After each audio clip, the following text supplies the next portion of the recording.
Revise कर रहे हो चैप्टर्स को तब तुम्हें रियलाइज हो रहा है कि यार ये टॉपिक तो मैं फिर से भूल गया। मॉक टेस्ट ना उस टाइम पे देना शुरू कर दो जिस टाइम पे तुम्हारे एक्चुअल के बोर्ड एग्जाम्स है। जैसे जैसे दिन कम हो रहे हैं ना तुम्हारी टेंशन बढ़ती जा रही है। तुम्हारे मार्क्स तब तक नहीं आएंगे जब तक तुम्हें रिवाइज करना नहीं आता। सर्दियों में नींद इतनी आती है कि पढ़ने का मन ही नहीं कर रहा, एनर्जी बिल्कुल नीचे हो रखी है हमारी।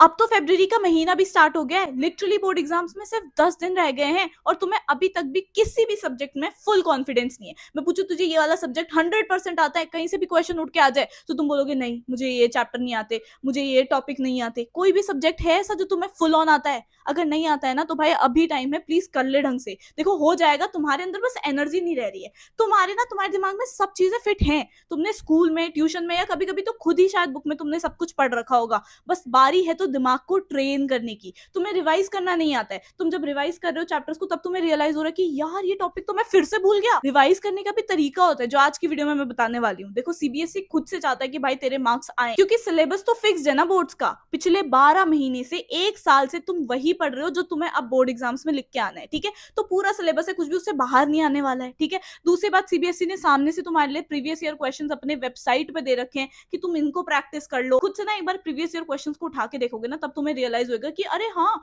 ये वाला क्वेश्चन तो 2 साल पहले भी पूछा था भाई सीबीएसई ने, अभी फिर पूछा हुआ है। तब तुम्हें पता चलेगा, तब तुम्हें कॉन्फिडेंस आएगा कि हाँ प्रीवियस ईयर क्वेश्चंस करने का बेनिफिट है। दूसरी बात, सैंपल क्वेश्चन पेपर, जो तुम्हारा सैंपल पेपर है ना हर सब्जेक्ट का, उससे तुम्हें पूरा बता दिया है सीबीएसई ने कि एग्जाम पैटर्न क्या आने वाला है। भाई सीबीएसई चाहता है कि तुम्हारे मार्क्स आए, बस तुम उसको ना सही से यूज नहीं कर रहे हो। अब जो ये गिनती के 10 दिन बचे हुए ना, इसमें इधर उधर का टाइम टेबल नहीं, खुद का टाइम टेबल बनाओ। मैं तो यही सजेस्ट करती हूँ, क्योंकि तुम्हें पता है कि तुम खुद को कितना खींच सकते हो। मतलब तुम 10 की जगह 14 घंटे पढ़ सकते हो या तुम 12 घंटे पढ़ सकते हो, वो तुम जानते हो। ठीक है, तो खुद से टाइम टेबल बनाओ। एक चीज जो मैं हमेशा रेकमेंड करूंगी कि इन आखिरी के दिनों में प्लीज प्लीज प्लीज अब मॉक टेस्ट ना उस टाइम पे देना शुरू कर दो जिस टाइम पे तुम्हारे एक्चुअल के बोर्ड एग्जाम्स है। वरना कहीं तुम, जो बच्चे जैसे मैं क्या थी, मैं लेट नाइट तक, मतलब 4-4 बजे तक सुबह के मैं पढ़ रही होती थी। ठीक है, उसके बाद सोती थी, 12-1 बजे उठती थी। ठीक है, तो मेरे को ये बहुत ज्यादा, मेरा स्लीप शेड्यूल ऐसा ही हो रखा था। बट तुम्हें तो 10:30 बजे वहां पे एग्जाम शुरू करना है, 10:15 पे तुम्हारे पास पेपर हो जाएगा और 10 बजे से बाद तो तुम एंटर ही नहीं कर सकते हो। ठीक है, तो तुम्हें इस हिसाब से लेके चलना है। इसलिए कह रही हूँ कि 10-15 पे खुद को जो भी तुम्हारा मॉक टेस्ट है वो दो, 15 मिनट अपने लगाओ भाई पूरे रीडिंग के। उसके बाद 10:30 से बैठ के 1:30 बजे तक अपना एग्जाम लिखो मॉक टेस्ट का। तभी जब सेम टाइम पे करोगे ना तो तुम्हारा ब्रेन भी एक्टिवेट होगा। That's what I am saying, brain को ट्रेन करना शुरू करो। अब जैसे जैसे दिन कम हो रहे हैं ना तुम्हारी टेंशन बढ़ती जा रही है, और हर साल ना स्टूडेंट्स एक गलती कर देते हैं कि वो एंट्रेंसेस को मिस कर देते हैं। देखो तुम बोर्ड्स के बाद कॉलेज जाओगे, बट उसके एंट्रेंस फॉर्म्स तो अभी भरने होंगे ना, एंट्रेंसेस तो अभी देने पड़ते हैं, क्योंकि कॉलेज जाने के लिए तो रूट यही है। ठीक है, तो अगर तुम एक साइंस वाले स्टूडेंट हो तो तुम्हें तो काफी सारे ऑप्शंस देखने चाहिए, and one such great option is ऑल्टा school of technology. अब ऑल्टा कोई न्यू इनिशिएटिव नहीं है, जबकि पहले ना ये सनस्टोन सेलेक्ट था, एंड पिछले 3 सालों से यहाँ पे 500 प्लस स्टूडेंट्स पढ़ रहे हैं। एंड ये ऑफर करते हैं AI first computer science program in partnership with 3 government approved universities.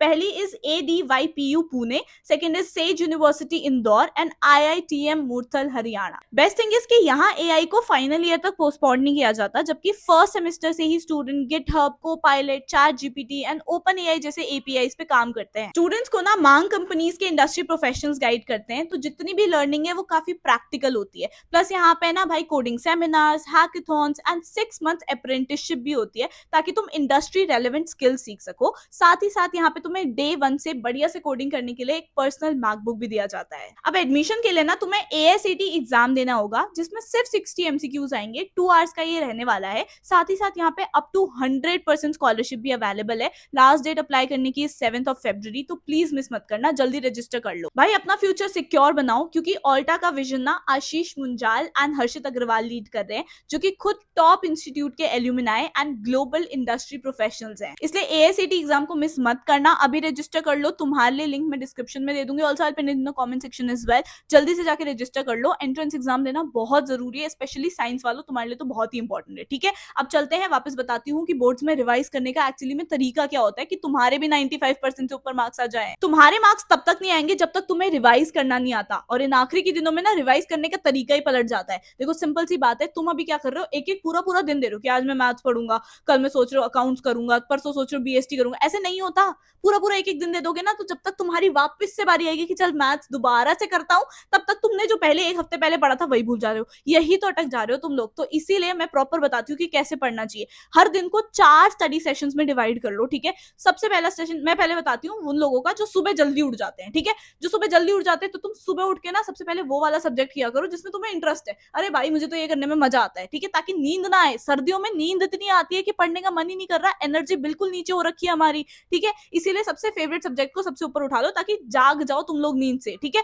उसके बाद नेक्स्ट जो तुम्हारा स्टडी सेशन लगेगा वो लगेगा 10:30 से, वही वाला 10:30 से 1:30 वाला, ठीक है। 10:15 पे खुद को पेपर दो। एक मॉक टेस्ट अब हर रोज लगाना है, 10 दिन बचे हैं केवल तुम्हारे हाथ में, ठीक है। उसके बाद नेक्स्ट तुम्हारा स्टडी सेशन लगेगा दिन में, ठीक है। खाना वाना खाने के बाद लगा सकते हो, उससे पहले लगा सकते हो, जो भी तुम्हारा टाइम है लंच का।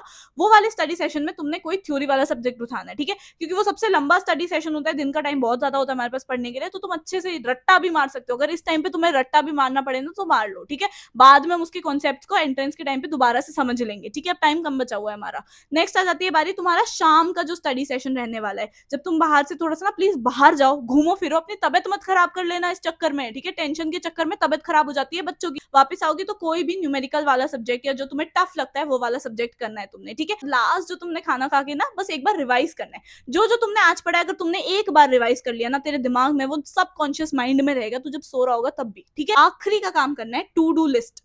अगले दिन मैं क्या क्या पढ़ूंगा वो टू डू लिस्ट तुम्हारी एक रात पहले प्रिपेयर होनी चाहिए, तभी तू अगले दिन उसके अकॉर्डिंग काम करेगा। वरना फिर से वही कहीं से भी पढ़ रहा हूँ, आज मैं अकाउंट्स का शेयर्स कर लेता हूँ, आज मैं ये कर लेता हूँ, नहीं। टू डू लिस्ट बनानी है, ठीक है, और खुद की होनी चाहिए आखिरी के दिनों। एंड सेम चीज तुमने रिपीट करनी है। अब बारी आ जाती है जो लेट नाइट तक पढ़ते हैं, जैसे मैं 4 बजे तक पढ़ती थी सुबह के, ठीक है। अब आप लोग कैसे अपना स्लीप शेड्यूल सही कर सकते हो, क्योंकि करना तो है, पेपर तो तुम्हारा भी 10-15 पे तुम्हारे हाथ पे आ जाएगा। इसीलिए तुम्हें क्या करना है कि अगर तुम अभी तक रात तक पढ़ भी रहे हो ना, तो आखिरी के कुछ दिनों में ना प्लीज अपने ब्रेन को तैयार कर लो, ठीक है। सुबह अगर तुम 12 बजे उठते थे तो प्लीज अब ट्राई करो कि तुम 9:30 उठने लग जाओ। अदरवाइज तो तुम भाई पता चला पेपर में सो रहे हो, ठीक है। इसलिए इस चीज का ध्यान रख लेना। तो तुम्हारा सबसे पहले उठते ही तुम्हें थोड़ा सा फ्रेशन अप होना है, थोड़ा सा रिवाइज करना है तो तुम कर सकते हो। उसके बाद सीधा मॉक टेस्ट देने बैठ जाओ, ठीक है। मॉक टेस्ट देने बैठ जाओगे, उसके बाद जो तुम्हारा 1:30 बजे तुम फ्री हो रहे हो, खाना वाना खाओ, उसके बाद जो लंबा सेशन लग रहा है ना दिन वाला जो तुम्हारा है, ठीक है, उसमें तुम कोई ऐसा सब्जेक्ट उठा लो, या तो अगर तुम्हें न्यूमेरिकल से डर लगता है, अकाउंटेंसी से डर लगता है, मैथ से डर लगता है, वो कर लो, या फिर कोई थ्योरी वाला सब्जेक्ट भी उठा सकते हो, ठीक है।